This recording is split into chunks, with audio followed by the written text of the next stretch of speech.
Today on the Tim Marner podcast show, we've got Becci Martin from Boo Consulting. Sorry. Go on. It's Boo Coaching and Consulting. Sorry, I'm leaving it in. It's Boo Coaching and Consulting. I've already been told off from the start. I'm so Jack sorry. Owen, if you're listening to this, you recommended her coming on the podcast and she's already told me off. Thanks for the recommendation. There's another company called Boo Consulting, and I don't think they like it when we're introduced as that. Fuck them. Don't say that. Where's that name come from? Boo. Yeah. It comes from Ghost. No, definitely not. When I was deciding to set up the company and work for myself, I didn't want Becci Martin and Associates. I didn't want this stale, boring kind of mind. I didn't want it. And I'd been working with loads of other companies who were coaching, who were using their names, and they were just didn't fill me with enthusiasm or joy. And so I talked to my friend who was a designer, and she was saying, well, what do you want to do? What stands out for you? And I kept coming back to Boo, because when I was little, I was called Becci Boo. And so when I was pregnant with my daughter, we called the bump Little Boo.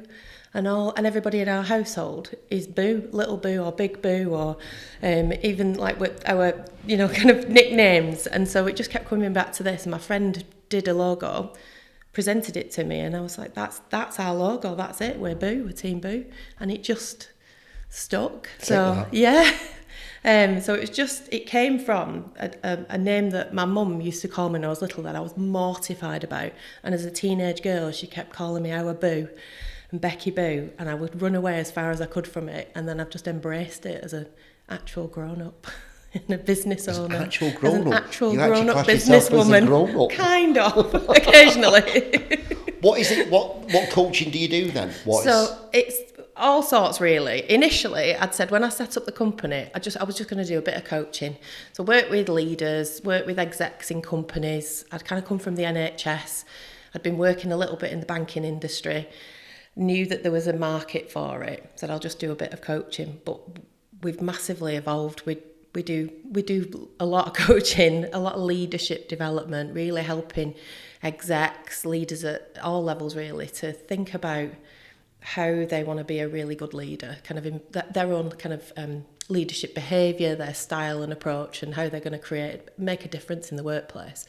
But then on top of that, it's kind of evolved to workplace well-being. So we know that the biggest impact on our well-being at work is how our boss behaves. And so it all connects really. So if we can influence and support the bosses and help them be the best they can be, then your workplace thrives. And if your workplace thrives, your customers are dead happy. So it then evolved into always starts from the top, training. Yeah, exactly. Yeah, you can have all the free fruit and yoga at lunchtimes in the workplace, but if your boss is a dick, so yeah, then it's going to have a massive impact on your mental health. So people join organisations and they leave bosses, and it's true, they do. I have. That's why I set the business up. What happens if someone's narcissistic at the top? Well, they don't tend to come to us if they are, because they think that they're perfect. So they don't darken our door really, which is a shame, because they're the ones that we want to get in and help really, those workplaces. But oftentimes we'll be invited into an organisation to deliver some training, might be some management development or might be some coaching skills training. And as we're there, we might pick up some of the culture stuff that's happening behind the scenes, the unhappiness maybe that some people are feeling.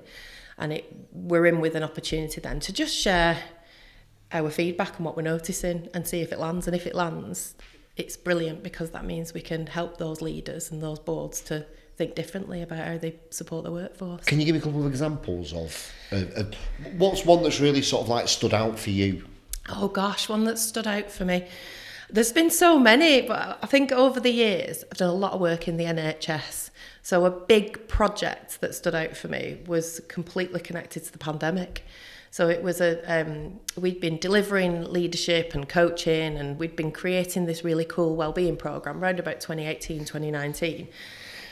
Delivered it with massive benefits. So a program that we delivered in a big kind of urgent care department in a NHS trust. We saw like a 44% reduction in staff sickness levels around mental health, stress-related sickness levels. after we delivered our programme. So we knew there was something in it.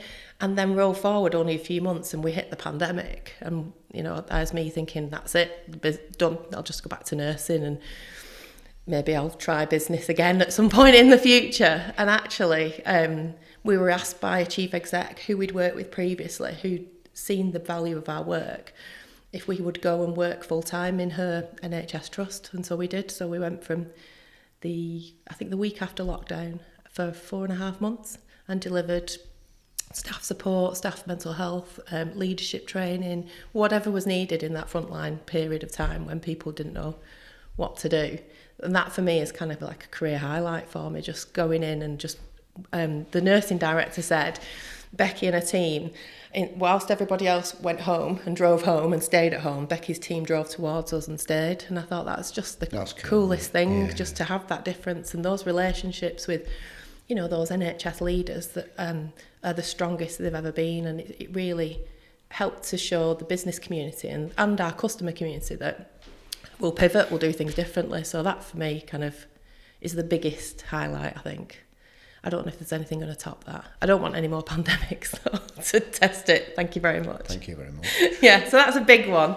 I think some of the things that I see on a regular basis will be when we do that one-to-one work with people who are in maybe a career-defining moment, or they're in a career crossroads, is what I meant to say. So people who maybe aren't quite sure about what they're going to do next, or have maybe not found their voice in the workplace, want to be a leader, but maybe have had a bad boss experience, or don't quite know where their next path, their next step's going to be.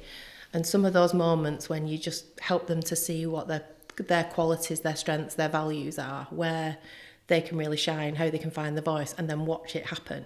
That's really magical too. Just people really stepping up and moving, and then accelerating in their career towards board level positions is also really cool. Yeah. What are people coming to you for? What are some of the things that bosses, because you always say the word leader, don't you? But bosses are coming to you wanting to be leaders. Exactly. People come, so we sell to organisations, so we're business to business. So oftentimes people come to us and say, we know that we want to create a different way of working in our organisation. We know that we want to have more of a coaching culture than a temp. People have got to admit they've got a problem. Yeah. And oftentimes what we find is that there's loads of brilliant people working in these organisations. So they're not broken organisations. They're already really good. But what people recognise in them, or leaders are recognising in them, is that they could be even better if we help usually that middle management population, because they're the ones who are the biggest group, they're the most influential.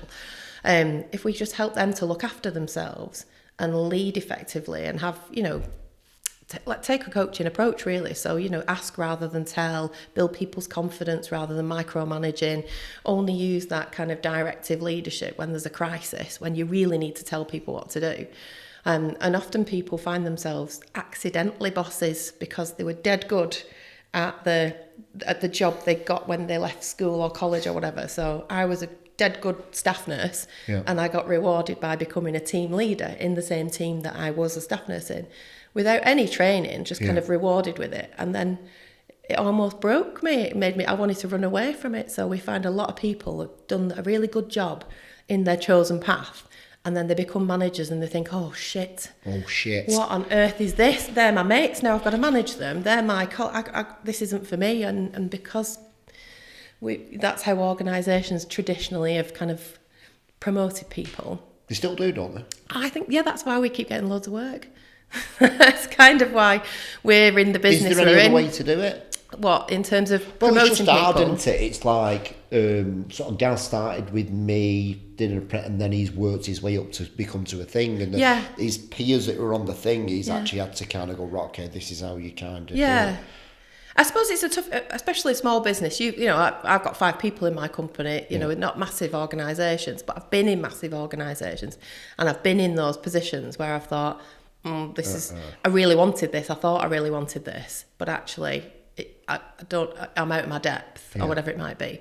So I've kind of created the content that we create, the training that we deliver is based around our as in my team and me, our own practical experiences. What do I want? If I went back into a workplace now, I think I'm unemployable, so I'm possibly not going to be allowed back in as an employee. But if I were, I'd be, hoping that and expecting somebody to coach me rather than tell me, to kind of nudge me along in the journey, really. And so what we try and do is help people to help leaders to think through or stop that previous kind of, we'll just promote them because they're technically good at that. Actually thinking about, what do we want for the future of our organisation? What do we want for leaders? What do we want our customers to experience? And, and we'll track back to the customer, whoever that customer is, whether it's a patient or, one of your, customers coming for a new branding. It doesn't matter that as long as they get a great experience, they're likely to get a better experience if they've got somebody being supported by a boss that flexes their style to meet their needs. So the other thing that we always say is that it's the toughest gig in the world being somebody's manager, because you're usually a manager to quite a few people as well. And all those people will all need something different from you. Yeah. And I was going to say it's unfortunately your job, but it's a privilege, actually, that you're in a position to get to know that person, understand what makes them tick, understand what drives and motivates them, understand how they like to be communicated with, and raise them, through your organisation, meeting their needs in that way. It doesn't mean to say that they just float through without being called out if there's any performance issues. What we would do is say, get your performance processes in place, have proper, robust, regular one-to-ones and check-ins with your workforce, prioritise well-being and mental health above everything else, start your conversations with well-being rather than the practical tasks of the day-to-day delivery, because that will just follow anyway if you're looking after people. And reward people and cheer people on as they succeed, catch people doing a great job and tell them. And I make it sound dead easy, but it's really hard. Yeah, it really hard. Yeah. Yeah. My sort of like is it the 1 minute manager where everybody, got to talk to somebody different the way you talk to someone else. Yeah. Depending on the sort of like psychological profile of that person. Yeah, one of the things that I do, we've done really successfully, my team, and I am lucky. Well, I'm not lucky. It's a 12-year overnight success, so it's not luck. I've worked my arse off to get to where we are. But actually, the thing that works for us is when people join our team, we get to know them. We recruit on a values base. So somebody might be technically brilliant at the job, but if they don't fit our values and they don't demonstrate those values, then they're not the right fit for us. So I can train people how to do the job. You can't train people to have your values or share the company values. So we bring them in on a values-based process, which means we've already tested out and kind of had a real sense of whether they're the right fit. They come straight into our team where we do a specific values exercise with them. We help them to explore and understand what their strengths are. What's the specific values exercise? exercise? So we use these like values cards that we sell on our website, by the way. Go on, it's all right. Becky, sell it. I'll send you some freebies as well. But yeah, we do this values exercise where they play with some cards. They've all got one word on each card. There's 100 cards. And we kind of sit down and go, right, put a yes and a no pile. Yes, they matter to you. No, they don't. And there's no judgment, so it doesn't matter if you chuck away. Do you do this before you hire them? No, this is afterward. This is in their induction. It's part of their induction. As we've already, observed them in an assessment centre, we've already set them challenges and then watched their behaviours. So our last recruitment was for our office manager, our kind of centre manager, and for that we invited a number of people to come to the assessment centre. It was a really nice venue. I book in a bunch of observers, so my team, maybe key partners of our organisation, trusted associates, people that we really value their opinion and that work with us as well and know us really well. And then we sent out all the interview questions in advance, because I think every employer should do that as a bare minimum. Really? Yeah, I do. Yeah, because I just think it's bad enough. It's scary enough going for an interview, isn't it, and panicking and not knowing what somebody's going to ask you. But if you've got a good idea about what you can prepare for it, you can still see if somebody's reading from the notes. You can still see all that. But I just think it's a far more fairer way when you support it, more inclusive way for recruiting people. So we send that out, and then we put a bunch of resources on the table that are kind of like our impact report, a few other things that we've created. You do it proper, don't you? Got to, because it's my baby, it's my business. I want the right people in it, because the wrong people have a massive impact on your customers. And I do not want my customers to have a really bad experience. I want them to have the best experience. So if we've got that right, they'll shine and they'll like the process. So even if you don't get the job, you've still had a really good experience. I'll run it for you. Next time you're recruiting, we'll do that. We'll test it out. Let's test it out. Yeah, honestly. Film it. Yeah, definitely. Can you say to somebody, look, as a bit of a test, I want you to go and clean the toilet? I wouldn't do that. I wouldn't so you can't do that. I wouldn't just want to see do if that. They'll get their hands dirty when the job. I'd maybe say, so what we did, I said, right, what we're planning our birthday party, and so we're saying, what's our big birthday party? I need you to think through and organise it for me. There's a lot going on in the business right now. Here's all our resources. I want all these 4 candidates that have come to our, who potentially want to work at Boo. I want you to all spend the next 30 minutes having a, kind of planning it. All to work together, plan it, and kind of come up with some ideas. Minutes. Yeah, and then we all had an observer. We all have a set of values and behaviours that we're looking for. So we all know who we're watching. We're watching to see if they demonstrate those behaviours that show the values, and then at the end of 30 minutes, we then have a one-to-one with us. So we share it all. Stop it! Really? Yeah. You're just having a nice time chatting with some lovely people. You're not. You get people looking at you. Look at what she's doing. She's not the right values. At least you're getting judged. You're getting observed. Yeah. But actually, it's the same thing, to be honest. What that means is that you're giving people the heads up right away what's expected, aren't you? Yeah, so there's no honestly, fakery really, about really that. Cool, that. And Never even thought of that. Well, CV doesn't really. It tells you all the shiny badges. That interviewing process, how important is that? Thinking about it. Well, we do the observe bit first. We always do that first, so we've got that fresh, and then we ask the questions that we've already sent them. So it just means that they've kind of got that bit out of the way. They've already got to meet you at the beginning of it. They don't just walk in and sit in silence and then we give them some instructions. I or one of my team will give them a bit of a heads up and an overview, make them all a brew, make them feel really welcome, because and recognise that it's a weird experience that they're about to participate in. But we'll look after them. There's no hidden challenges. We're not going to pull the rug out from anybody. It is what it is, and we'll make sure you get really good feedback afterwards. How many other people do that? Other companies that that do that? Well, I do it for other companies quite a lot of the time. So that's how we've kind of refreshed how quite a lot of our customers do. It's a great service, that, yeah, mate, isn't it? Yeah. I spend a couple of days, particularly if you're recruiting somebody who's maybe going to be paid 80, 90 grand a year, who's got a massive responsibility in maybe a challenging environment, got to work with a bunch of interesting characters. You've got to get it right, because the wrong recruitment decision has massive implications. Can ruin people's lives, can't it? And I've made a couple of, possibly wrong recruitment decisions that I won't talk about. You won't? No, I won't talk about. No. But the impact of those, it didn't threaten the company. It didn't put us, but it... What happened? It could have done. I'm not going to tell you. But just where I hadn't done that process. Yeah. And so that's when I thought. So you just got gut feeling, thinking the universe will look after you. Yeah, because when I first is what I do. I know, when I first set up the business, everyone who worked for me was a mum from school, because I met them in the playground dropping my kid off. Yeah. And that was great, and they were wonderful, and those people have had and played a fantastic part. But some of them they've done.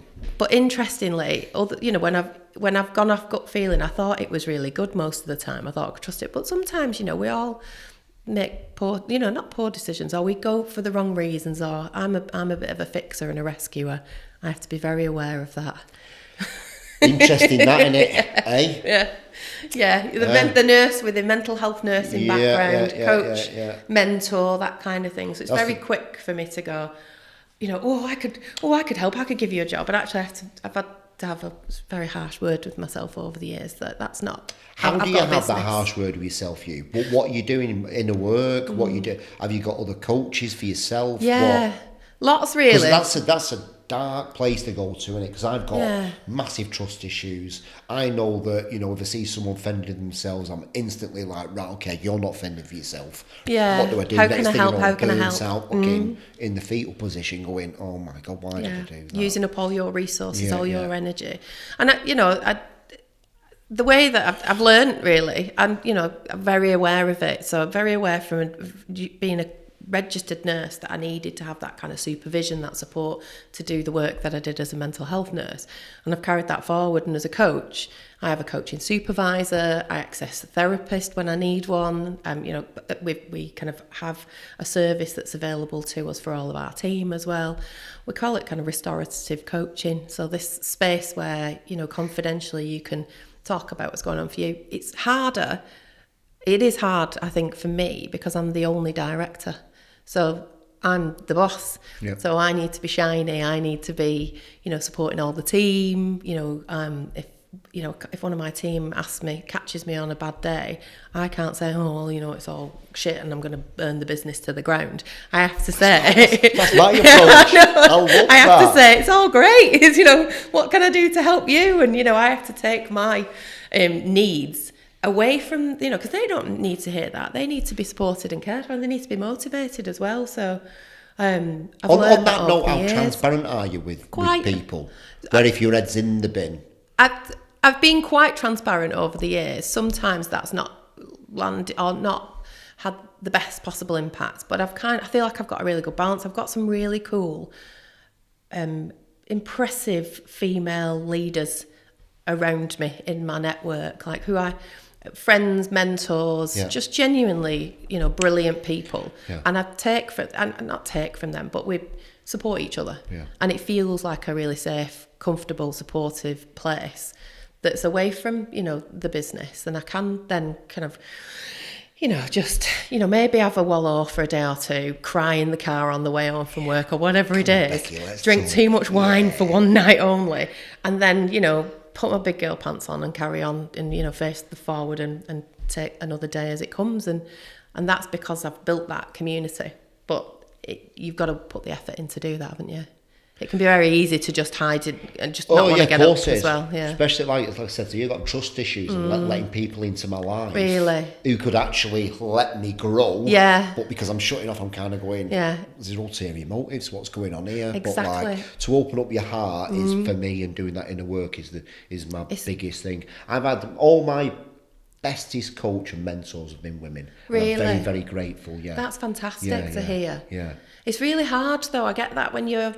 You know, I know I went through a period in the business, probably about in year 3. It was just after I'd kind of turned it into a limited company. So I've been a sole trader for a couple of years, started to kind of grow the company. And I probably went for about 4 or 5 years where I spent the whole of it burnt out, you know, really not well at all. And I look back and I think, God, I was really unwell, you know, just really saying yes to everything, panic, driven by my, you know, childhood poverty and all the rest of it and all that trauma that you carry through. Completely. Money doesn't grow on trees, you've got to work hard for your money. Yeah, exactly that. Oh my God. So it might run out, they'll come and knock on the door and take it all off you, you know, all of that stuff's there and it's still there now.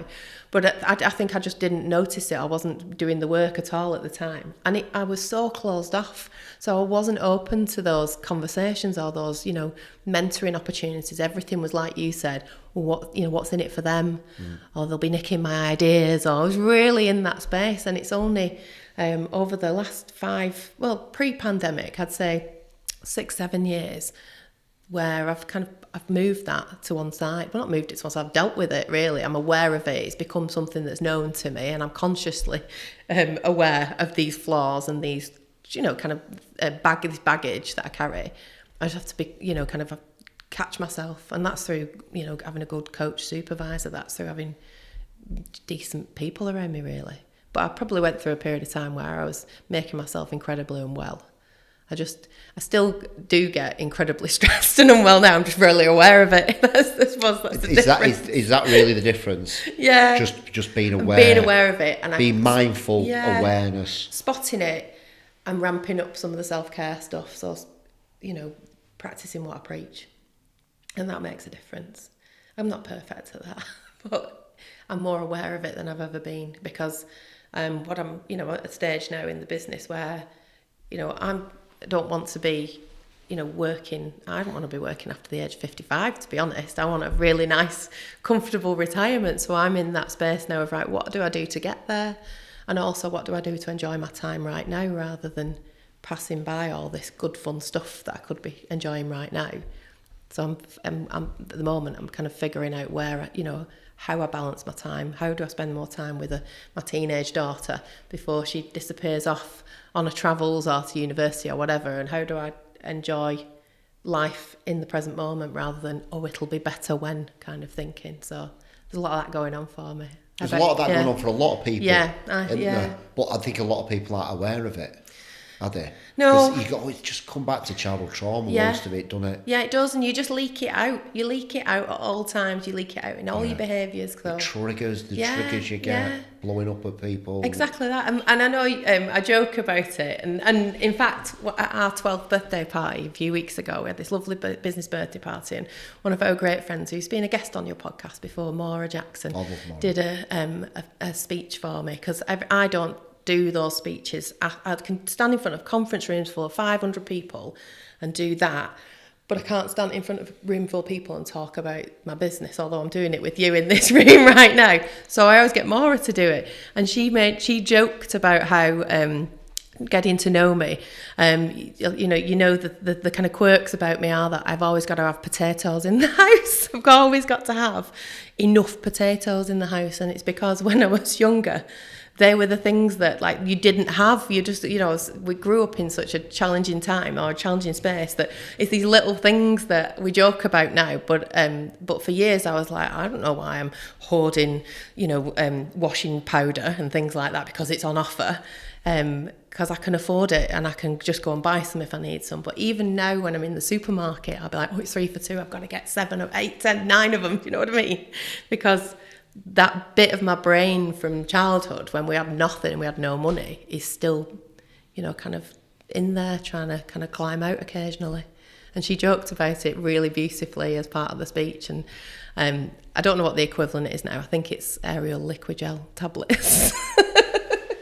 But we carried them through, and people do leak out their defences, leak out their challenges. And I mean, this is where the bosses are at, aren't they? That middle management, that's most of the things that people underneath them are triggering them.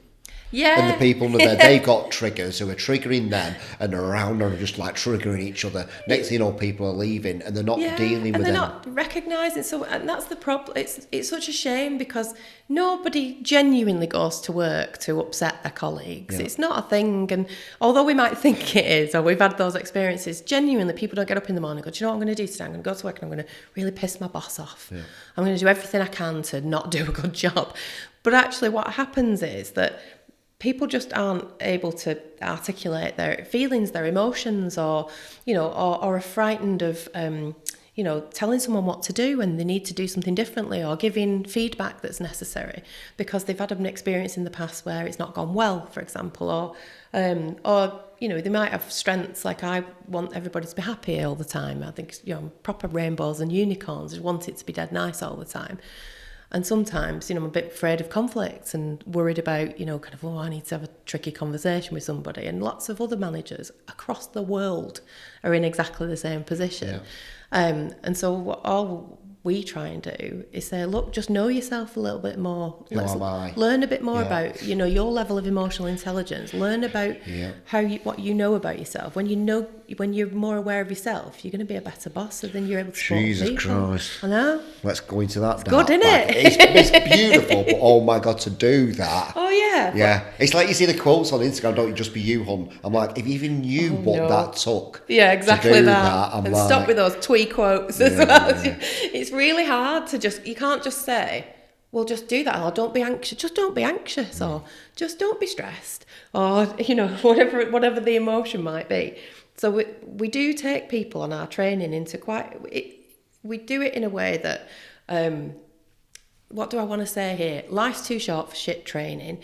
I've spent too many years attending stuff that didn't go into my brain at all. I was on my phone, I was looking at something else, I was thinking about what's cooking for tea, whatever. I was just in a room while somebody was clicking a button and showing some slides. Shit. I know, and some of it was great, some of it was not so great. So I recognise. So the only thing, we only designed training that we would go on, and so there's not loads and loads of screens to look at.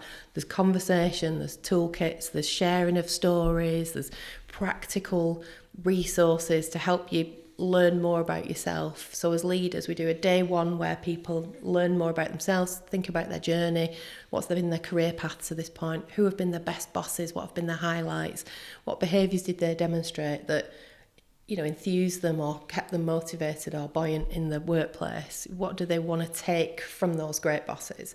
How do they look after themselves? Are they able to kind of manage their own stress levels? Are they able to put their own oxygen mask on first before they kind of start focusing on other people? And then when they've done that work, then we move into, right, so here's all the tools. Now you know that about yourself, and you know how to look after yourself, and you know what your journey's been and why you've been influenced by these great people. Then actually here's your tools and your techniques on how you can help other people be at their best. So that we usually just say, here's how to handle conflict really well. Here's how to have a coaching conversation rather than a I'll tell you what to do kind of conversation, and when to use it and when not to. Here's how to create a mental healthy workplace. Here are some of the things that have worked that we're familiar with. How are you feeling now? Yeah. Let's set yourself some goals. We'll check in with you over the coming months. We'll keep you motivated. We'll support your workplace. We'll support your bosses to support you to do this, this work and think differently. And then we usually support the organisations to kind of think through a decent leadership strategy so that it becomes the culture of the organisation rather than just dip some people in some training and then tick, we've done that. Yeah, tick. Yeah. So we try and we're very rarely we'll just go in, do some training and do one. We tend to be in an organisation for a while. Yeah, I was going to say some of this work is... Yeah, it's long term. Yeah, definitely. And if we get asked to go, will you just come and do some of this training? I tend to say no, really. I tend to kind of, because we recognise that, or we can spot sometimes that it might just be a tick box exercise. And what we want to do is see real change. But also, we want to be able to say that we've helped them and then we've left them to it. We don't want to be in there just forever. Our job is to help them kind of build their confidence and then we're on to the next project or piece of work. That tends to be how it works for us. It's amazing. Yeah, it sounds really cool. I really like it today. I don't want to burn it to the ground today. Yeah. It is amazing. Packing boxes in Tesco's mine. Just packing shelves in Tesco's. I always said my job, you can tell when my inner critic's really loud, or you can tell when I'm really not into it, or if I'm really stressed. It's because I start to talk about going to work in John's shop. And John's shop is the shop next to my house that sells wine and newspapers. Right, okay. And I've not said that in ages. So. Good that, isn't it? Yeah, so that's mine. I think it's important, isn't it, to actually have them moments that you say that and not everything's perfect, and to have them moments where, God, it's going to shit, I feel what's it, just releasing that pressure cooker and, but having the right people around you who understand that it is that and not that. And doing stuff outside of, for a long time, I joke about it, but it's not really a joke. My only bit of social life is through work. So you get to go to the nice things, the lovely events sometimes, which is really cool. But I'm trying to do more of the stuff that's not through work, that's just, actually having a life outside of the business. And it's weird. So I'm not good at it. I've barely done any of it, but it's kind of on my to-do list. But saying yes to more things beyond work has been really good for me as the only director as well. So I'm not just in the workspace constantly. It makes a difference. What's your thoughts on plant medicine? Plant? Oh, right, okay. I don't really have any, to be honest. Brought you a plant today as a gift. I don't have a negative view of it. I just often think if there's something that people are pursuing that is giving them comfort or hope or is making a difference to their health and well-being, then crack on. Is my thoughts on it. I'm trained through a kind of I suppose I'm trained in a kind of mental health kind of model that is focused on if we look after people or we help people to cope with their, adverse childhood experiences, they're the front and centre reason why people have such significantly challenging adulthoods, then we can do the work. My job as a nurse was working with children and young people because they were in with a chance of kind of helping people to have a good life. But I think if we can, if somebody is, what's the word I'm looking for? If they're pursuing or looking for something that's going to help them and soothe them or make them feel better, and there's benefits to it, then why not? There's many other ways that people self-medicate that are far worse that we all do on a fairly regular basis. So I've had to do it to become a better leader, a better boss, a better brother, a better son. Really? What it's done for me is helped me get to the bottom stack. Right. Quicker, okay. Where I've been to see counsellors and stuff and talked about that, but what the mushrooms has shown me, amazing, is not something I knew that bothered me. Wow. Yeah, and I couldn't. It's that back in my subconscious. That the mushrooms helped me bring it out. And that's the thing. Open up my heart, wow. love a lot more, bring people into my life that I wouldn't necessarily cut off and stuff. It's helped me open up the love side of me a lot more. There's so much research and so much activity in that space now that we're just seeing that's just going to grow and grow and grow, isn't it? Can't be a bad thing, can it? And if it's opening doors, if it's connecting you better with people, if it's connecting better with yourself more than anything else, so we can connect with other people. Yeah, it's exactly that. That's exactly why I see it. That's not a bad thing, is it? Yeah, not at all. I just wonder what your thoughts would be, because obviously you're on that same. I'd give it a go. It's what I would. I'd certainly give it a go. But I've completely gone down a medical path, and said yes to HRT this year, and it's transformed my life and my ability. Yeah, I think at Christmas I was in major burnout mode. And just recognising that actually I needed to look after myself, and I'm 46 years old, and maybe some of these anxiety symptoms maybe something else, and they were immediately that. So I went on TRT when I was I think it's been 4 or 5 years ago. Changed my life. Yeah, it's incredible, isn't it? I was just honestly the difference for a therapeutic reason. Perfect. I just think anything you can do that is healthy coping mechanisms, that's going to be of value to you, that helps you to know yourself well and understand a little bit more about what drives you, what makes you tick, that can't be a bad thing. And that definitely helps when you run a business. It definitely helps when you lead an organisation, whether it's 6 people or 60,000 people in your organisation. If you're looking after yourself, if you're doing the work, your company's going to thrive. Yeah. It really will. It's just, you can track the progress of my business. You can see when we don't win the contracts, or when when it goes a bit quiet, or when there's, we're feeling it feels a bit tense. It's all connected to my levels of wellness. It's my, because I'm the one who's bidding on the work. We win more work when I'm looking after myself. We, we have great publicity. I say yes to loads of cool stuff when I'm in, and since I've started to do that work, particularly this year, and looking after my physical health, and particularly my hormones, you can see the difference. You can see the level of connections, the numbers of people that we're working with, the types of work we're getting involved with, the publicity side of it, the kind of opening up our brand to people that didn't know anything about us before. That's all happened this year, and I can track it too, making good choices about looking after myself. So and I don't know why I'm so surprised about it, because I talk about it all the time with other leaders, but it's made a difference this year for me personally and for the company. Good, that message, mate. Yeah. Really powerful message. Yeah. Get your blood work done, looking at where all your levels are at. Absolutely.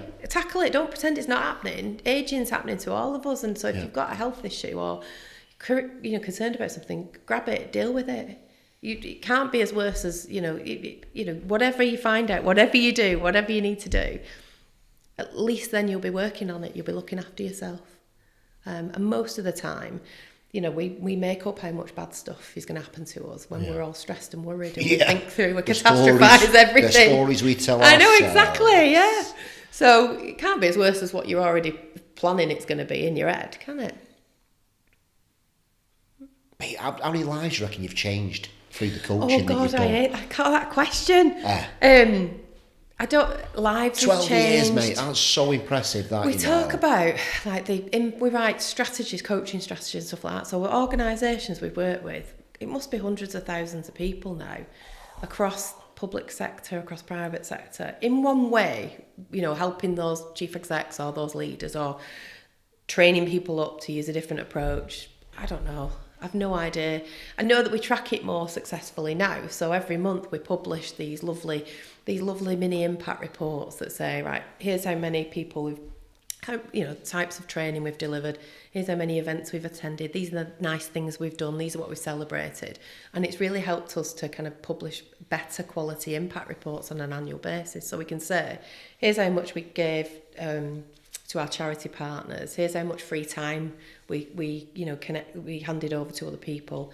Here's how many hours of coaching we delivered last year. So how many leaders that equates to. And that's then published on an annual basis. And this year, we published it a few weeks ago. This year it's covered kind of 22, 23. And it's a real joy to look at. It's a real, like, it just tells these lovely stories under each of the headings of our business, with lovely feedback that we've captured, with data around, you know, percentage increases in levels of confidence from before they met us to when they finished the training. We've got all that now. And I like that. It's dead cool, that bit. I'm no good at the data capture. I just want everyone to tell stories all the time, but actually the data is everything. Yeah, it is, and that's the bit that the finance director from the company that you're trying to sell to will sign off on. If you can prove that your return is their return on the investment that they're making is going to work, then they'll pay. You know, no, it's something we're doing at the minute. It's like we need to get more case studies. They're looking for that data, and it's like, it's all right doing this great brand, but what has it done? Yeah. You going into a business, what has it done? And it comes down to the numbers. It does, always. Done it? Yeah, and that's we started creating case studies a few years ago now. We've got loads of them on the website, and every year we publish an impact report that kind of summarises the work that we've done. And it's those that have really helped us to build new customers. I don't even know how we're getting business. I've not done any case studies at all. Word of mouth is amazing. I know it's amazing, but it's not sustainable. No, it's not sustainable. I can't sleep when all we're getting is word of mouth work. It really panics me because, and that tends to be what we get. We get word of mouth work, and the best pieces of work are the longer term, sustainable, won through contracts, that kind of, you know, something that really adds value to the business. Yeah, they're the bits that are going to make you as a director sleep. The slow burners from the beginning. They take ages to land. Yeah, but they're the ones that. Yeah, they bring you, but I really like the word of mouth referrals the best because they're dead good for your ego. They make you feel dead nice, don't they? Like, they like me. I am too. I'm all about that, pal. And it's dead nice, isn't it? When somebody likes you and they go, I'll work with them, they're cool. I go, oh, yay. Yay, the needy bee comes out there. They pick me. Little Timmy got abandoned like, oh, God, I'm a gross. They love me. There you go. No, that's it. I'm needed, I'm wanted, I'm loved, and we've got to get over that. It is nice and it does motivate us. You've got to be a certain character, haven't you, to run a company and to kind of be at the front of it and tell those stories and hold your nerve and do all of that stuff. People do buy your brand, or they do buy because they like what you're saying or the connection they have with you, and then they get to know the business, don't they? Yeah. But on a very practical business development level, the bit of my brain that doesn't like that knows really that that's the best thing for the business. But I do like it when people like me. It's nice. Do you introduce yourself as Becky Boo from Boo Coaching? I say I'm Becky from Boo, and they go, "Oh, Boo!" I go, "Oh God, what have you heard?" So, but usually I'll say Becky Boo, or they'll go, "Oh yeah, I've heard of Boo." Which is dead nice. Yeah, it's really cool, particularly locally. You have to talk, it's definitely coaching, isn't it? It's Boo coaching. Yeah, coaching and consulting, and we kind of have that. Is it consulting? It was originally Boo Consulting, but then when I became a limited company, we had to have Boo Coaching and Consulting. Why don't you just drop the consulting? Is it not just... I don't know why, actually, because we do consultancy work. But it's the same thing, isn't it? We have got 3... But just on a more holistic level, coaching. I wonder why we didn't in the first place. I think we didn't because there was already a company registered. Called Boo Coaching? Yeah, I think so, yeah. Yeah, I know. Do they not know you're Becci? Have you seen how good my company is? Do you know who I am? People love me. But do you know what the trickiest thing, the most interesting thing is that we've been going for 12 years, and it's only in the last few years that we've built our connections and our brand in our hometown. We've been working all over the country, miles and miles away, even into Europe, and it's only in the last couple of years that our town has kind of gone and embraced those big institutions that I've been building connections with. And we're now part of that. Mad, isn't it? Overnight success in 12 years. 12-year overnight success. Crazy. Yeah. That's exactly. That brand building takes a long time. Trust, isn't it? People got to trust you. You got to put your money where your mouth. You got to prove that you do what you say you're going to do. And also, when you take a first glance at our brand, it's all very pink and very purple and very pretty, and people might assume it's not for them, or might have a set of assumptions about the company. But when they get to know us, they recognise that we're actually exactly who we are on all of our social channels. There's no, we're not different people. We're not presenting a shiny, perfect front. Yeah, different mask. Yeah, we are completely. That's what people have said to us. It's like, oh, you actually sound like your Twitter feed or your LinkedIn or X, or you sound like that. I was like, that's because we've created that voice. We've honed it over the years, and we want it to be realistic and true as well. Yeah, that question of who I am as a brand, as a person, everybody should need to ask themselves that question before they start any logo, website, setting up a business. Understand who you are first. Yeah, and that's what kind of like when I came back, when I was saying to before, I didn't want to be Becci Martin and Associates, didn't want my name in the company, and I'm talking to a person whose name is in the company. So I'm very aware of it. You've got a big ego, but Becci, I've got a bigger ego. I want my name everywhere in life. I love that. And I was thinking about that, I remember working with consultants, and I think consultant for me, I wouldn't say I'm a consultant. I would say I'm a coach. I say I'm a founder and director, really. That's how I introduced myself for the company. Because I founded it, and I'm the only director rather than being a consultant, or, I am a coach. But I've worked with lots of people over the years in organisations, and people who've, and really good quality folk who've come in and delivered consultancy and training and coaching, but, charged a fortune. And oftentimes it comes back to the kind of ethical voice within me that's like, we can do this really effectively. We can make a big difference. People don't have to spend millions of pounds on this. We can democratise it. We can make it accessible, and there's still room for everybody, and we'll still be able to pay our bills. It's devastating that I think like that, because I'd really like to be a millionaire. Yeah, I've got a bit of a problem becoming a millionaire. My problem becoming a millionaire, the millionaires that I know are cunts. Oh, God! Right, and I feel that in order for me to become a millionaire, I'm going to become a cunt, and it really scares me. Oh, really? Yeah, because I've got this, I want to be kind. I am kind. What we're talking about, I am kind. It's within me. But it's mad that I've opened up my things and let more people in. But the people that I have known who have got a lot of money, I'm like, you don't treat people like that. But I'm scared that I'm going to do that if I get this amount of money. But this is what I'm working with at the minute. Have you been true to your your values, to your word throughout your career? Have you, are you running this business? Are you running this brand deeply connected to, everything that matters to you? Are you, you're following that path? Yeah. Why will it change? You'll just have a nicer car. You might be able to go on a fancier holiday. Not bothered about actually, you could give back more. You could create more opportunities for other people. That excites me. That's the cool bit. That really excites me. I'd love to be able to recruit. I'd love to, grow the company in our hometown, employ more local people. We pay the living wage. We champion good employment. We demonstrate all that. But I want to do more of that. And I want to do more of that if we win more work. And I just want to do more free stuff, if I'm going to be honest, Oh, I see there's loads of, I just feel like if I could do a Robin Hood thing where I've got these big companies I work for, and take a bit of chunk out of what they're doing, and then like Doris, who's got a flower shop now, and things struggling, I'm like, well, Doris, let's sort your personal brand out and let's get, it fucking excites me. I like that, and I know how you can do that as well. So we do, we call it a time bank. So we have a beauty bank and a time bank at Boo. So, the beauty bank is we get people to donate unwanted gifts at Christmas and stuff like that, or buy, when you go shopping, buy a mascara or a shampoo and conditioner and drop it off for us, and we'll re-gift it, redonate it to, usually to Back Up Northwest is where we give it, but it goes to other places and has done for a few years. But the time bank I've done all the time from when I first set up, and it was just me, and I earned, I don't know, $4,000 in my first year or something shit like that. Even then, I was giving an hour a week to mentor to a young person through the Lads and Girls Club it was at the time. And it was then that I decided that, right, for every day that we deliver to a corporate, to a big organisation, we'll bank an hour and we'll keep that hour. And then when we've got enough of those hours, we'll give it to somebody.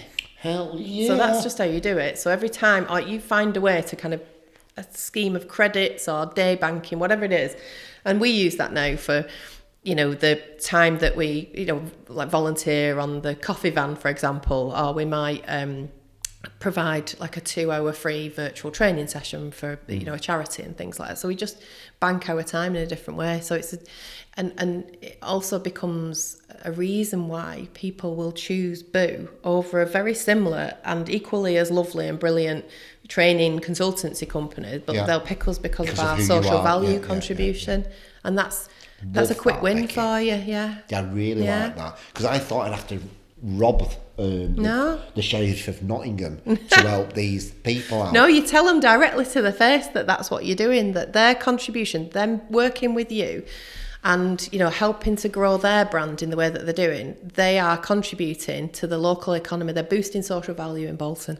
And they and no organisation would turn around and go, no, you're not, don't do that. My business partner said that, never mind them. Just do it anyway, seek forgiveness. Been there. Fucking hell for you. So I could do that, and then I could get this lady, let's call her Doris from the flower shop, to do a video, collaborate with all them businesses to say thank you to them. Exactly. As a result of the, you know, of that company choosing to work with you, you have then, and that's then your success story. That's your impact. My idea now, because you've just said it on the podcast. Unless I don't put this podcast out, and then I'll do a video about it and say, look, what this idea. Do what you want. Share it far and wide. Whatever, Becky. You have to be Steal so like an nice. artist. That's what my mate said. Steal like an artist. Nobody's got a fresh idea in the world. They're all just recreated.